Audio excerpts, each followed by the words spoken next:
Assalamualaikum warahmatullahi wabarakatuh. Perkenalkan, nama saya Sri Wayuni dari Prodi Pendidikan Agama Islam. Baiklah, saya akan menjelaskan perkembangan peserta didik.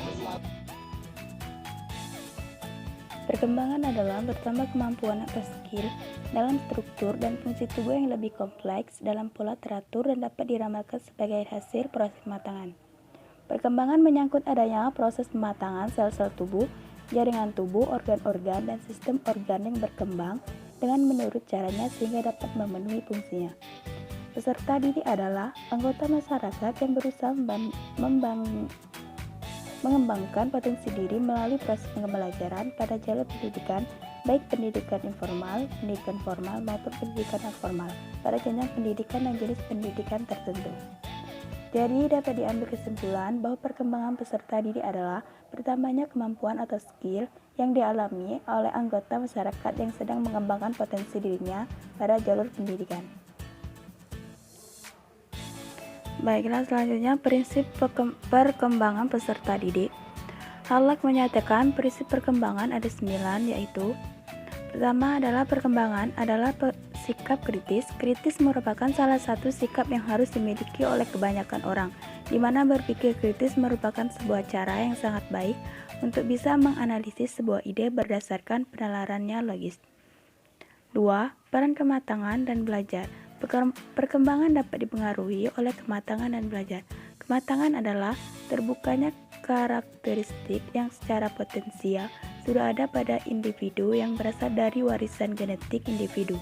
Belajar adalah perkembangan yang berasal dari latihan dan usaha. Melalui belajar ini, anak-anak memperoleh kemampuan menggunakan sumber yang diwariskan. Hubungan antara kematangan dan hasil belajar dapat dilihat dalam fungsi hasil usaha, seperti menulis, mengemudi, atau bentuk keterampilan lainnya yang merupakan hasil pelatihan. 3. Mengikuti pola tertentu yang dapat diramalkan.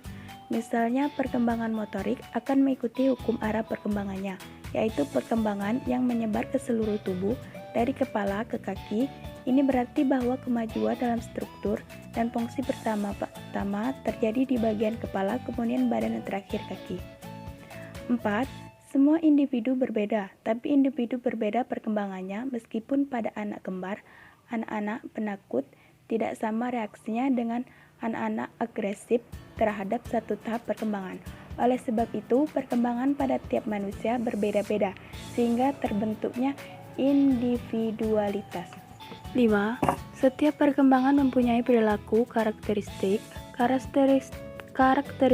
tertentu dalam perkembangan juga dapat diramalkan. Ini berlaku baik untuk perkembangan fisik maupun mental. Perkembangan berlangsung secara berkesinambungan sejak dari pembuahan hingga kematian, namun hal ini terjadi dalam berbagai kecepatan, kadang lambat tapi kadang cepat. 6. Setiap tahap perkembangan mempunyai resiko. Beberapa hal yang dapat menyebabkan antara lain dari lingkungan anak itu sendiri. Bahaya ini dapat mengakibatkan terganggunya penyesuaian fisik, fisiologis, dan sosial sehingga pola perkembangan anak tidak menaik tapi datar, artinya tidak ada peningkatan perkembangannya. 7. Perkembangan dibantu rangsangan. Perkembangan akan berjalan sebagaimana mestinya jika ada bantuan terbentuk stimulasi dari lingkungan sekitarnya. Misalnya, semakin rajin orang tua berbicara dengan anaknya, semakin cepat anak-anak belajar berbicara. 8. Perkembangan dipengaruhi perubahan budaya. Kebudayaan mempengaruhi perkembangan sikap dan fisik anak. Anak yang hidup dalam budaya yang membedakan sikap dan permainan yang pantas terhadap untuk anak laki-laki dan perempuan akan terpengaruh terhadap perkembangan. 9. Harapan sosial. Pada setiap tahap perkembangan, orang tua dan masyarakat memiliki harapan tertentu pada tiap tahap perkembangan anak. Jika tahap itu tercapai, maka orang tua masyarakat akan berbahagia. Misalnya, anak usia 1 tahun sudah pandai berjalan. Jika sampai usia tersebut anak belum bisa berjalan, maka akan membuat gelisah orang-orang di sekitarnya. Baiklah, selanjutnya aspek perkembangan peserta didik. A. Perkembangan kognitif. Perkembangan kognitif adalah salah satu aspek perkembangan manusia yang berkaitan dengan pengertian. B. Perkembangan fisik secara umum. Fisik berarti bentuk atau perawakan. Jadi pertumbuhan fisik adalah pertumbuhan struktur tubuh manusia yang terjadi sejak dalam kandungan hingga ia dewasa. C. Perkembangan psikomotorik. Perkembangan motorik sangat berkaitan erat dengan perkembangan fisik anak. Motorik merupakan perkembangan pengendalian gerakan tubuh melalui kegiatan yang terkoordinir antar susunan saraf. C. Perkembangan moral. Moral dapat diartikan sebagai ajaran kesusilaan, sedangkan penggunaan kata moralitas berarti hal-hal yang berhubungan dengan kesusilaan. D. Perkembangan emosional. Emosi adalah setiap keadaan pada diri seseorang dan berhubungan dengan kondisi afektifnya. E. Perkembangan sosial. Perkembangan sosial dapat diartikan sebagai proses belajar untuk menyesuaikan diri terhadap norma-norma kelompok, moral, dan tradisi, meleburkan diri menjadi satu kesatuan, dan saling berkomunikasi dan kerjasama. F. Perkembangan bahasa. Perkembangan kemampuan berbahasa juga berhubungan erat dan saling menunjang dalam perkembangan kemampuan sosial.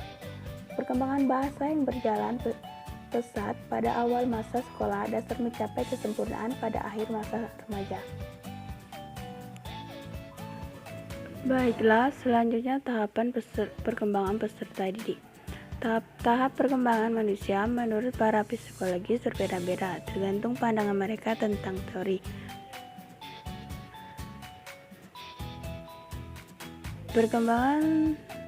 Membagi perkembangan manusia menjadi 4, yaitu masa bayi, masa kanak-kanak, masa kanak-kanak akhir, masa dewasa. Oke, terima kasih. Sampai di sini. See you next time.